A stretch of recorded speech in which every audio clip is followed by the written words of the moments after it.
Assalamualaikum dan salam sejahtera. Okey, saya Shima Hussein, Packaging Consultant daripada HGV. Misi kami adalah membantu para usahawan untuk menaikkan sale dengan packaging yang menarik, unik dan eksklusif. Saya juga mahu membantu memberi khidmat nasihat secara percuma kepada anda dan rakan anda juga, dan anda juga boleh refer rakan anda kepada saya untuk saya bantu. Tagline kami, what you give, you can get back. Okey, hari ini kita nak mengupas mengenai tabung. Okey, kita tengok Okey, tabung kewangan kebahagiaan. Okey, kita akan bercerita mengenai tabung kewangan kebahagiaan. Okey. Setiap hujung bulan pasti semua akan berpuasa. Alhamdulillah. Berpuasa itu bagus untuk melatih diri dari hawa nafsu yang tidak terkawal itu. Tapi saya yakin semua berpuasa disebabkan duit bulanan yang bocor atau wang yang hilang tanpa dikesan. Jadi hari ini saya nak kongsikan cara mendapat keberkatan dalam pendapatan kita. Sebelum itu, kita merasa gaji cukup-cukup makan atau kadang-kadang tak cukup kan? Kemungkinan kekurangan keberkatan dalam pendapatan kita itu. Okey, jadi lebih baik kita susun semula pendapatan kita supaya kewangan kita lebih teratur dan mendapat keberkatan dalam pendapatan.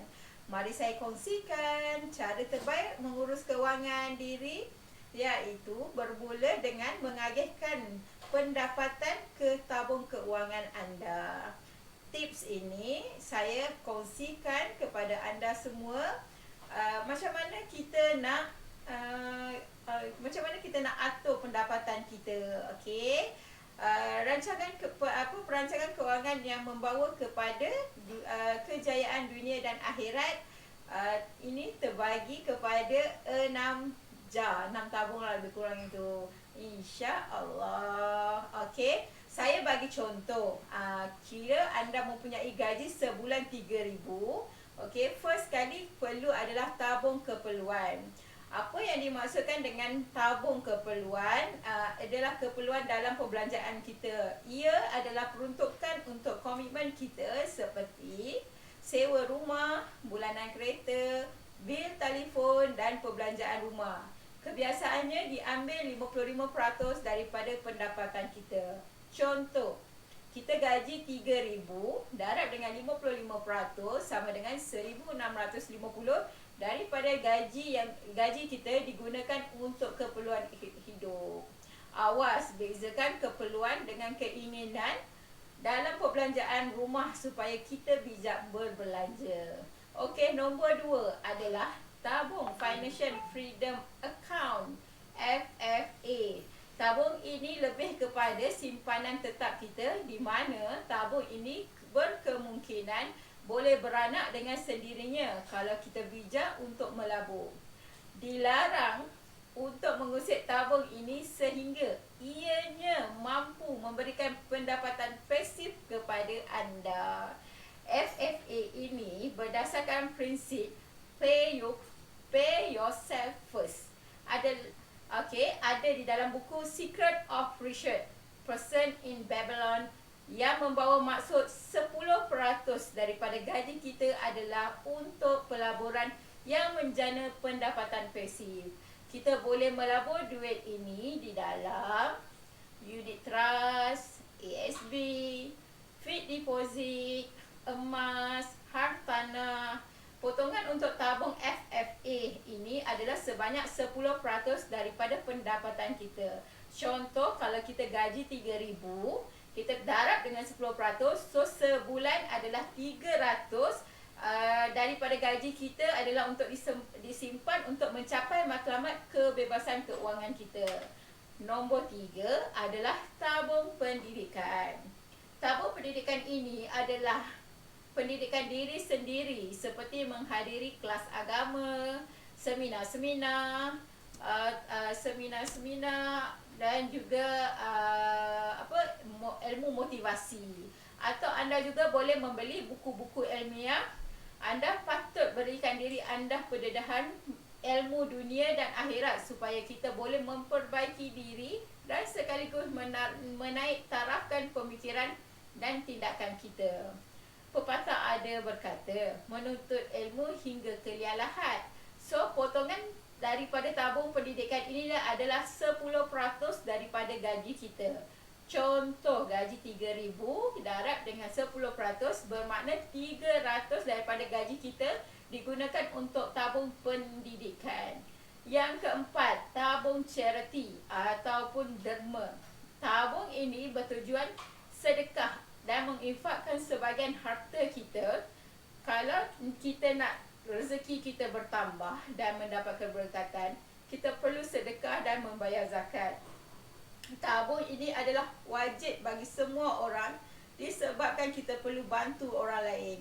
Hadis riwayat Muslim berkata, harta tidak akan berkurang dengan sedekah dan seseorang hamba yang pemaaf pasti akan Allah tambahkan kebaikan baginya. Potongan tabung charity ini adalah hasil dari pendapatan kita sebanyak 5%. Contoh, gaji kita 3,000 darab dengan 5% bersamaan dengan 150 daripada gaji kita digunakan untuk tabung charity atau derma. Yang kelima adalah tabung long term spend service for spending, LTSS. Tabung ini berbeza dengan tabung FAA. Ini adalah tabung simpanan yang kita kumpul untuk membeli sesuatu pada masa hadapan, seperti mengumpul duit untuk membayar down payment kenderaan, rumah dan mungkin untuk pergi haji atau umrah. Tabung ini biasanya disimpan lebih kurang dalam 1 hingga 3 tahun.